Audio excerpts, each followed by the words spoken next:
EZY was no rapper whatsoever. He was the one funding this whole thing. EZY was trying to get out of the dope game, man. He didn't want to be no rapper. EZY was my first success story. When EZY wanted to get in, EZY followed me around. We would ride around in my car, or he would follow me to McCullough. He would ride around with me to various places to get his initial Ruthless stuff done. The Ruthless logo. You look at that Ruthless logo and look at anything from Crew Cut, it's the same style. Why? It was done by the same guy, Daryl Davis. Daryl Davis was my graphic designer at that time. I took EZY over to Daryl Davis's house and he got the logo made. I introduced him to McCullough. I introduced him to Greg Mack. When he first made Boys in the Hood, it wasn't going to get played. I told him it wasn't going to get played, but Greg Mack had to convince him, hey man, you got to clean it up, blah, blah, blah. And I also introduced him to Jerry Hel. So when you think about our relationship, and like I said, he took all your artists. He didn't take nothing. You can't make a whole stay if she want to leave. Okay, simple as that. And that's just how the game goes. You can't make somebody leave.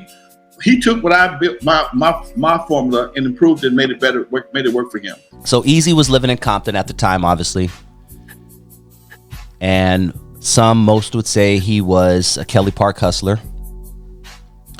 He was a dope dealer, and he was allegedly trying to get out of that game, trying to go legit. And he had some talented people around him. He knew Dre, and Dre knew other people, and he saw something that very few people see. He saw the future. He knew that with him and Dre together, and whoever Dre can bring in the fold, something could happen. With him funding it and Dre being the music mastermind, you know what I mean? So Dre and EZY go to Alonzo's club, Eve After Dark in Compton. My man Alonzo Williams, I'm telling y'all, he had his hand in this rap game. You guys just don't know.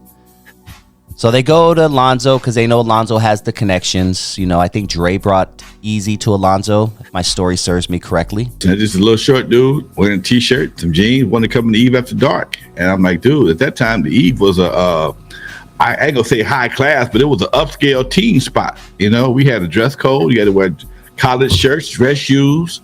We're talking about the 80s, man, the 81, 82. And the dress code of the streets was totally different. You had your thug wear, of course, but for the most part, if you want to go to a party that was about anything, you had to step your game up. And he didn't want to do it at the time. He's like, oh man, I got to do that to come in here. Dre did, but he didn't. And I purposely made his ass stand outside and let Dre up just to piss him off. And he eventually came around. But he didn't come to the Eve that much. He came to the Eve a few times, but he came to Dudos a lot more. Dudos was in the city of Compton. Eve was around the corner, and the Eve was more in a different neighborhood. And I guess he may have felt comfortable coming over there, although they were both the same colors. But Eve was more. Dudos was more in the in the city of Compton. And that was the beginning of NWA. EZY meets Jerry Hel, and that's all she wrote. Ruthless Records. Jerry Hel came to the picture, man. Everybody was at McCullough. McCullough was a big distributor out on Santa Monica Boulevard, and when we got too big for our first manufacturing company, which was Bill Smith Custom Records out in El Segundo, this cat named Duffy Hooks had put McCullough up on the distribution game. Well, we got all these artists coming through McCullough, and Jerry Hel was a former booking agent. Mm-hmm. So he figured at some point in time he can get lucky, and he would post up in McCullough and just talk to the cats as they come through there. And if you had a hit record, he talked to Don, the guy who owned McCullough, who got the hit record, and then he'd go get in your ear. He got it in Egypt, he got it in LA Dream Team. He got it at me first, but I didn't want to sign to him because as soon as he got it at me, CBS called me up, hey man, we got some money for you. And I'm like, what the fuck I need him for if I got check waiting on me already? Mm-hmm. So me and my lawyer cut the deal, but he was still around because he knew we was good to go. And once we signed to CBS, we had a little money issue with the union. Jerry came in and fixed that for us, and then Dre and Yella and everybody was like, "Oh, we need to sign Jerry. We sign Jerry." Meanwhile, EZY is hearing all this shit. Mm-hmm. So We signed Jerry Hel, and then the EZY wanted to meet him. I put them two together, and like I said, you know, again, it was one of the things I never thought was going to work, but what the fuck do I know? But back to Boys in the Hood. So they're in the studio, and by all accounts, EZY literally had to do hundreds of takes. I remember Dre stressing about who was going to rap on this song, and I remember blatantly just belligerently saying, Eric need to be the one, Eric need to be the one, Eric need to be the one, Eric need to be the one. And then I left shortly after, because I was a street dude. I was making moves in the street still. So for me to spend an hour in the garage, for me that was way too long. But over and over again, I constantly preached that Eric needed to be the one, and I knew it years before that garage incident ever took place. I would tell him all the time.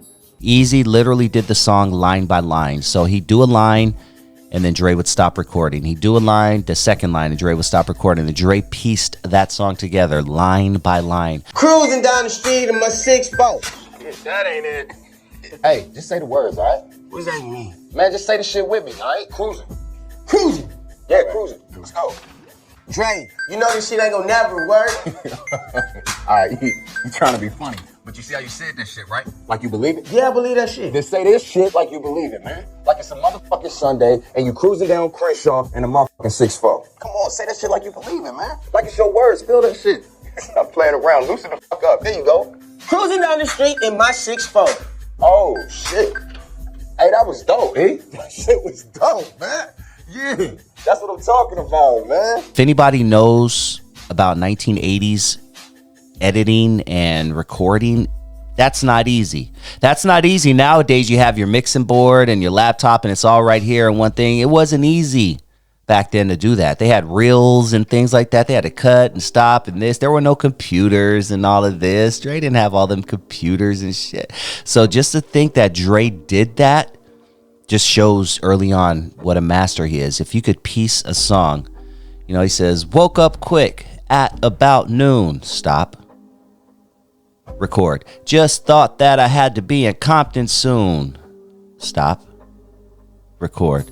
I gotta get drunk before the day begins, before my mother starts bitching about my friends. Stop. Okay, record. About to go when damn near went blind. Stop. I mean, that's literally what it was. That apparently, allegedly, according to folklore, that's how the song was created. And I just find that so cool and so amazing, dude. But if you listen to it nowadays, you cannot even tell. It sounds like he did it all in one take, and that's a long song. It's like a 5-minute song or something like that if you think about it.